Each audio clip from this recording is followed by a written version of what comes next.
welcome. This is another edition of The Grim Tales.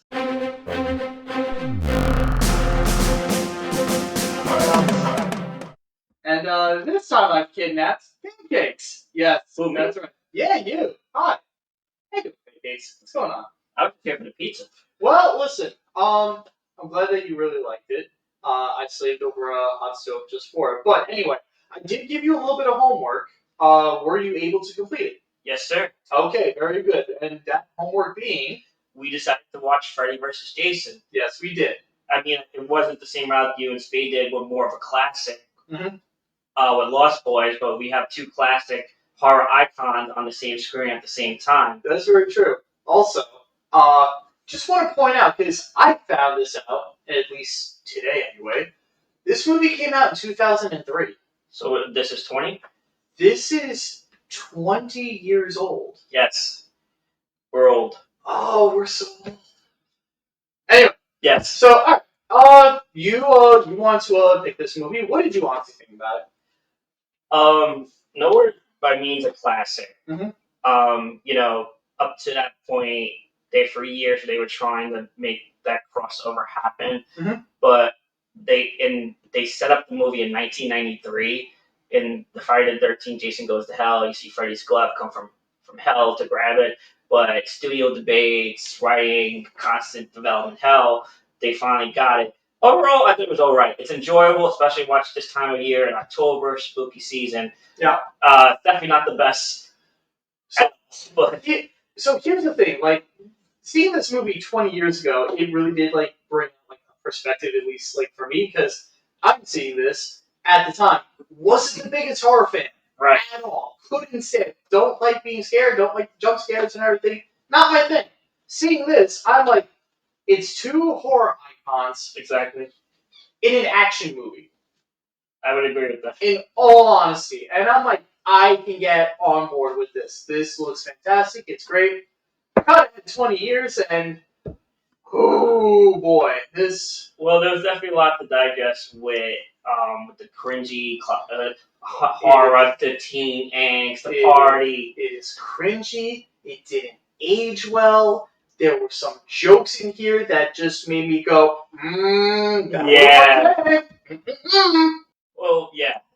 Jokes definitely didn't age well 20 years later, considering the world we're in today. Mm-hmm. However, it's still Robert Englund as Freddy Krueger. Thank God for that, because he did play a phenomenal job, as always, as Freddy. And I can honestly say I have always appreciated him in that role. One criticism I can throw out there is I wish that I know they had to add the human element, mm-hmm. but when they finally got to the big showdown that built to it, that was hype. That was well done. I was so hyped. Obviously, when the movie came out, everyone always picked a side. This was like before, Twilight, Team Edward, Team Jacob, and everything. What team were you on? Do you remember at the time mm-hmm. I was going Team Jason? Mommy! Team Jason I mean, it was still very much evil versus evil. And, absolutely. And the kids getting caught up in between this person dying, that person dying.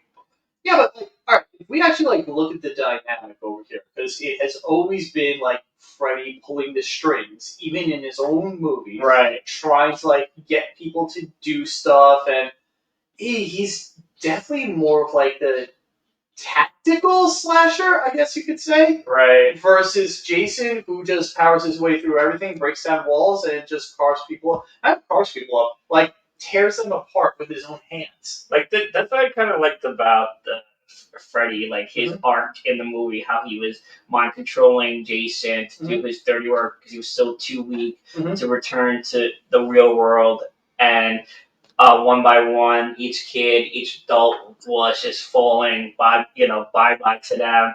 But Freddy had to bring Jason into his own world because he came pretty close to wiping him out. While Jason does have the abilities and supernatural and all that, Freddy was pretty much in the driver's seat for a good amount of it. For a good amount of it, until they actually managed to jump into Jason's head while he was asleep, and that was just...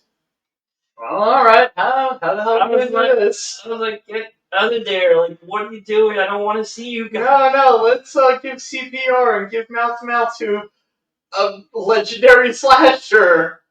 I mean, it definitely made Jason the more, I guess, put it in wrestling terms, the face, even though he's still Absolutely. even though he's still evil. Listen, evil is very. It all depends on your point of view, man. Come on. Jason was the anti-hero. I'd say absolutely loving Jason unconditionally. Jason was definitely the anti-hero, but getting mind control, doing Freddy's destruction. Yeah. I guess if you want to do some favorite scenes, when Jason is in the cornfield and yes, absolutely yes. Just like the image of him coming through when like the kid accidentally left, because we saw it in the trailer, like the kid freaking out and just throwing beer on him and just running away. To which we see in the movie now, him throwing a lighter at him too, lighting him on fire. Yeah. That image alone is just iconic. I'm gonna poop my pants. Yeah. Mm-hmm. But it was, I guess, you just need the last 45 minutes to an hour. Yeah. And then, I'd say you need the beginning.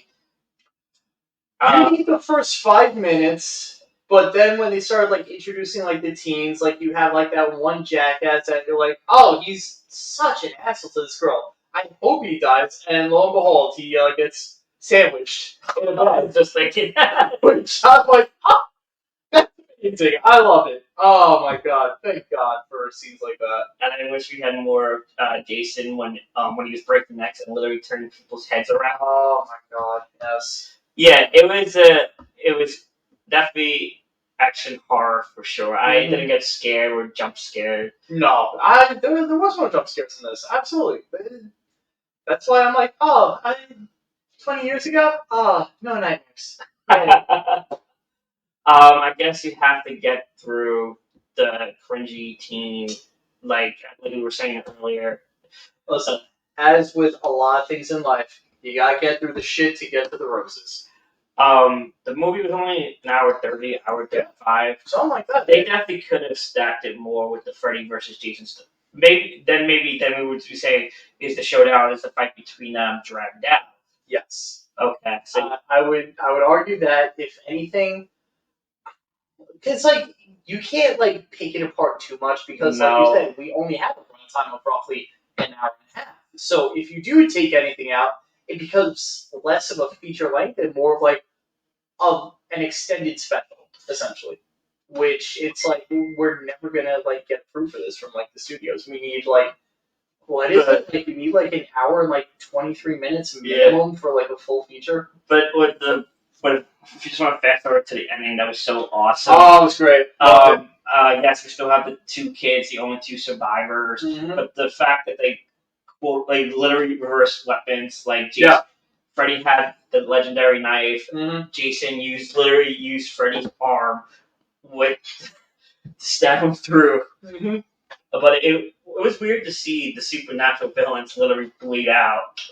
Well, you know what though? It's like, it's about that time. Right. I feel like. Because, like, they're always the one, like, bleeding people out, literally. Jason in a future movie, or a past movie, I don't even know, stuffing a girl into a sleeping bag and throwing her up against a tree to kill her. I'm like, that's messed up. It's great, but it's messed up. One thing I guess that doesn't make sense, but again, it's a horror movie, not horror makes sense. For a supernatural character, when Freddy took over the body of the one kid and he took the two tranquilizers. Yeah, that's right. That were powerful enough to take out a horror icon. Mm-hmm. Like, you think Jason would overpower that? Well, I mean, didn't they say that, like, one of those things could, like, knock out a rhino or something like that? I guess so. So it's like, alright, there's gotta be a limit to that, which, alright, fine, I get it. But all in all, though, like, 20 years later, especially around Halloween, well, final thoughts. What do you think for this? It's a guilty pleasure. There's nothing wrong with that. Right. I wish they followed. I mean, if they got through all the studio bullshit and they could have done.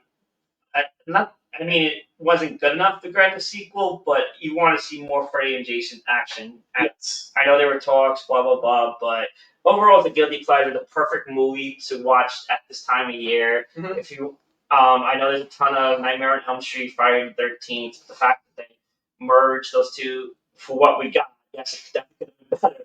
But just to see the vision, of the two of them together and go at it is so freaking cool. Like I remember when we were kids at the time, like the advertising after 10, 15 years of Hollywood BS, like with the setup and could have been better, but it's a guilty pleasure to watch during spooky season, during October and Halloween. So I'd say definitely put it on either hour and a half to kill and to watch it in your Halloween spooky season marathon. I agree with that. There's definitely like a couple things on my end that it's like there are like still those cringy moments, there are still those moments that you can fast forward through that. You could fast forward. Listen, thank God for the fast forward button. Thank God for the skip scene button. But that's it. When the movie does slap, it slaps and it slaps hard. So yeah, if you can get through that first hour and then they're finally in Freddy's dream world. Like you have to get through the first hour of any movie. Especially for an hour and a half. It's like I don't know, man. So that's why with this one, I feel like this is strictly going to be like if you happen to see it flipping through channels, yeah, keep it on, but you don't have to go out of your way on this one. No, you don't, but I was happy to watch it. That's fine. And listen, we got you in the spooky season. That's all that matters. Now, get out of my house. And for that, that's another episode of the Grim Tales. Wait until we finally manage to get another one over here. Until I kidnap someone else. Until then, roll credits. We're out. Roll credits.